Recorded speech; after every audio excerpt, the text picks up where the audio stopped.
we would see people who were no longer institutionalized within a building.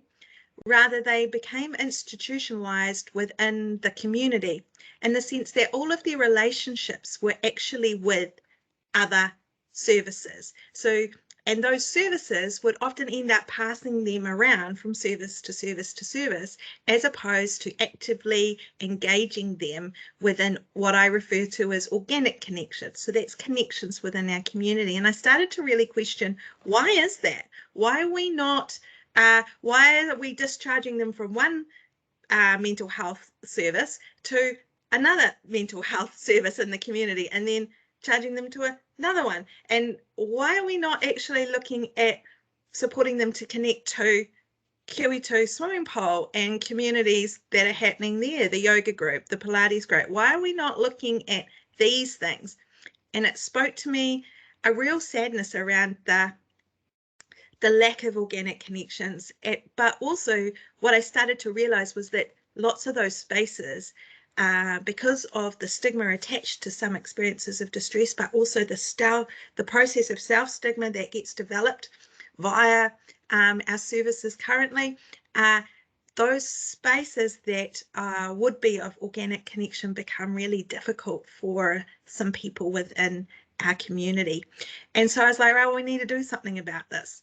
And that also coincided with wanting to sort of start shifting the story about what it means to experience some of these things that in the past have been called illnesses and disorder. So alongside this realization around needing to create spaces of organic connection, I also realized we needed to start shifting the story about what it means to have your life impacted by mental distress, difference, and or addiction. That while these experiences are profoundly challenging and can be lifelong, and we can live with the realities of them, and they can be deeply impactful, there are also incredible components to them. And in fact, the main diagnoses that I live with now that gets referred to as disorder is the very reason that I exist today as I am able to somewhat anxiously talk to you all. If that reality, that thing that is called disorder or illness did not exist, and I had not formed a relationship with it, then I wouldn't be able to live in my fullest as I do now. So it's this living well in the presence or absence, and that our experiences are incredible, that we've survived, not despite, but often because of these very challenging realities. So from this, I was like, okay, so I need to form a community, a trust.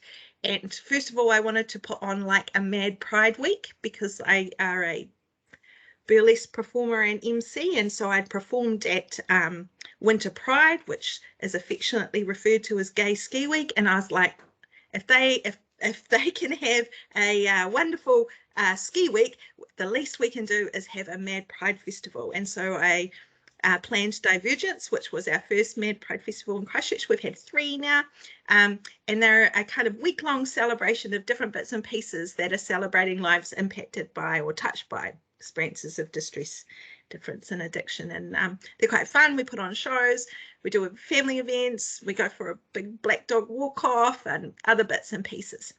But I realized, and also in order to do this, we needed to have some sort of trust. And so from that, we formed a charitable trust. And I've just been winging my way through all of this. So it's been a real process of trial and error. So I'm going to share my PowerPoint a little bit more now. Is this okay? Are we doing all right? Yeah? Yeah, doing great. Thank you, team. Now, can you see that? That's what we were going to do, play for the session. So Thriving Madly. So we identify as a community of people with a lived experience of mental distress, difference, and or addiction. So this term lived experience can be quite challenging for people to navigate.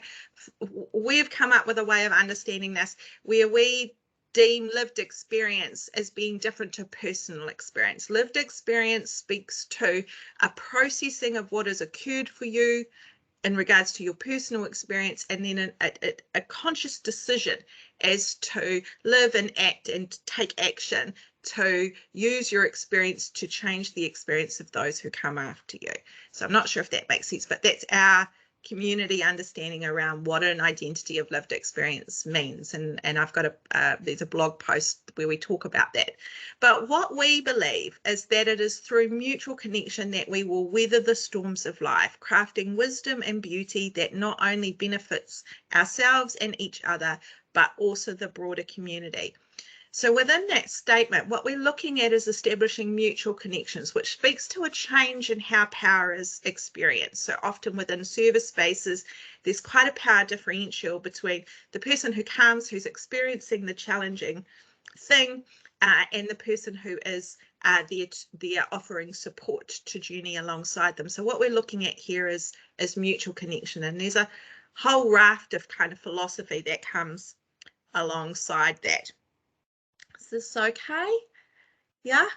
So we have three kind of underpinnings to our community. One is this thing called lived experience ways, which is sort of this concept that we have around we experience a thing, we process it, we look at the world in a particular way that crafts a particular way of knowing, which then deems the actions that we take, which then impacts on the environment that we all live within, which changes the experience for those who come after, possibly even for us. And then they will in turn process that, and they will learn to look in a particular way. They'll learn and craft knowledge from that, which will then deem the actions that they take, which will change the experience. And so we get this sort of loop of influence that occurs from this lived experience ways. So that's one thing. Another underpinning is this thing called intentional peer support. So intentional peer support is it's a way of doing relationships. It has 3 principles and 4 tasks. It's often within mental health addiction services, staff are trained for it. It's an international thing, but for us, what it has provided us with is a way of doing a community collective way of understanding how we're going to navigate relationships in difficult times. And it talks about 4 tasks, and I will talk about those later depending on time. Then the other underpinning for us is this thing called the Power Threat Meaning Framework, which has been crafted out of the UK. It involved it was co-designed with people with lived experience, and it's an alternative to psychiatric diagnosis. And for us, that's not the key bit. The key bit is around the understanding of our experiences. So it looks at these experiences that have been called disorder and illness and situates them as response. It helps people to identify how power is operating in their lives, what threat that poses to their needs, and what meaning that they make of it. And so these 3 things help us to journey together with a sort of collective understanding around what's happening, what's going on. It provides a starting place. There, of course, is divergence and difference, and the beautiful thing about is intentional peer support and lived experience ways is that we aim to hold for multiple truths, that there isn't just one way of understanding the world or a situation, that there will be many different. So that has held us reasonably well in this current period of time where there is very strong diverse opinions about many things.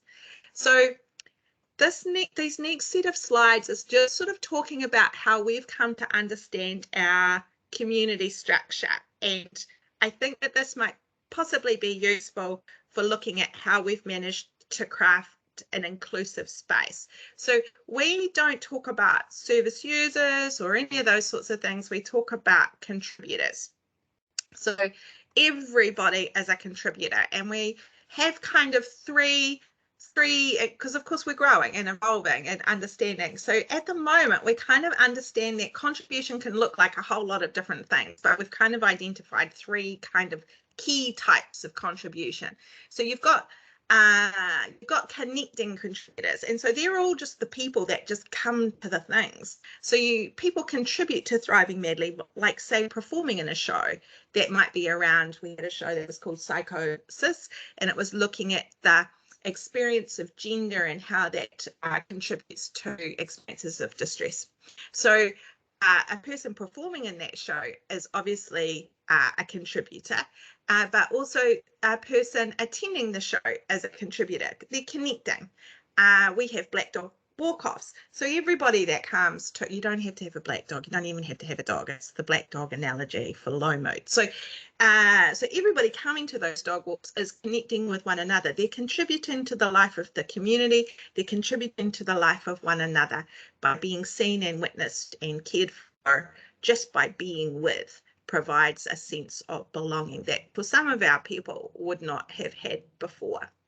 Then we have other people who are sort of coordinating contributors. And so what they do is they might take on, or they might identify a need within the space, or they might have an idea that they'd like to see. Like we just recently started an anti-book club. It's a book club for non-compliant readers. And so someone was like, I like books, and someone else was like, I like books, but I never have time to read books. So I was like, well, we should start a book club. Oh, I can't read book clubs. I can't go to book club books because I don't like rules. And so we were like, okay, well, we want to talk about books. I want to talk about books, but I don't even get to read any because I've got a kid. Well, you can just come and listen to other people talk about books. So all of a sudden, we've got this book club happening. And so one person has taken on the task of coordinating that. It's linear. They're not any more important than anybody else. The next month, someone else might be coordinating that. It's just a thing. And then we have governance contributions. This is a contribution to the community where some people have taken on a role of the supporting the trust governance structure, which helps us to access resources. It also provides a mechanism of accountability to people external to the community, but also it is accountable to the community. So our governance structure sits quite differently, that we don't see the governance as being at the top. We actually see it as being flat, that or even at the bottom, in the sense that the board, 5 people on the board, are actually accountable to bringing the community's aspirations to life. So there's a mutuality in the drive. The community has to function and action in a way that is responsible to board members. We don't need them to crap on the board members by setting things on fire, for instance. I'm talking about a stage that almost caught on fire. But also the board needs to make sure that the decisions that it's making are supporting the community to meet their aspirations. Does this make, I'm hoping this makes sense. So we have these kind of roles. And then we've got these 4 kind of domains. I'm not quite sure what the things are, but components. So we have these community agreements. So the starting place is looking at how are we going to do things together. And so some of that's held within our understandings like lived experience ways and intentional peer support. Also, how we're going to be with one another. So like in terms of navigating COVID and maintaining a space of inclusion for everybody, we've had to think about shifting some of the language to being how we're all going to support one another to maintain our te whare tapa. So whether that's someone who's vaccinated or someone who's unvaccinated, how are we going to do that? So that community agreement that no matter what your status is in regards to a vaccination pass, we will maintain connection, has meant that it's shaped our community actions. So that's that bit down the bottom there. So what that's meant in terms of our community action is that, say with our anti-book club book club, we're running that online because at the moment we can't have our unvaccinated people who don't have a passport, we can't have them going to the library, for instance. And the blessing from that is now people outside of Christchurch have come to our anti-book book club who wouldn't have been able to come there. And also it means when people are self-isolating, they can come there too. So there's been these sort of accidental consequences of the community actions. So then we have community aspirations, which is the things that that we pick up that we know that we want to move towards. Like say, what's an example?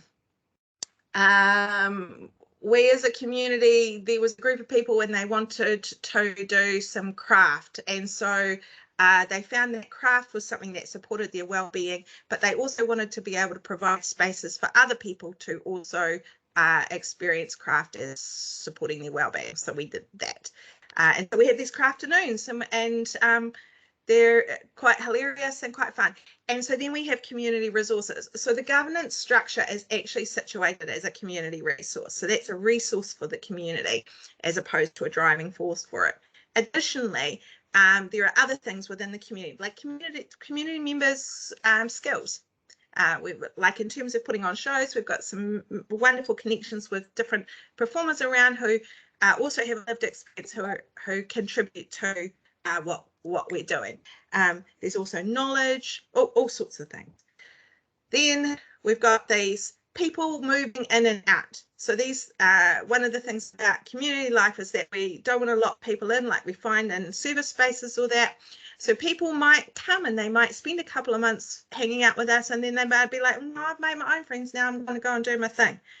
That's great. People might be like, oh, I don't have a job at the moment, I've just had this big time. And then next minute they've got a job again, and so we don't see them as much. That's okay. So we're focused on fluidity. So it's not a cult, but also because people move forward. One of the components of intentional peer support is around moving towards. If we maintain our connection is only based on the thing that is wrong in our lives, then that's where our dominant focus will always be. So in part, what we're wanting to do is we're wanting to be a community that allows people to reach out into other spaces in order to move forward, which brings me back to that organic connections conversation at the start of my rant. In what we've identified at this point is looking at these forces or things that are outside of us. So like external community resources that we have not understood or that we're only beginning to understand, and those that we have connected to. We're really mindful of the societally disabling features in our environment, and so we're having to figure out ways to navigate that all of the time. Yeah. And humans that we have not yet connected to. Yeah, so that it's that constant awareness of the interrelatedness of being a human. So that's kind of our structure and philosophy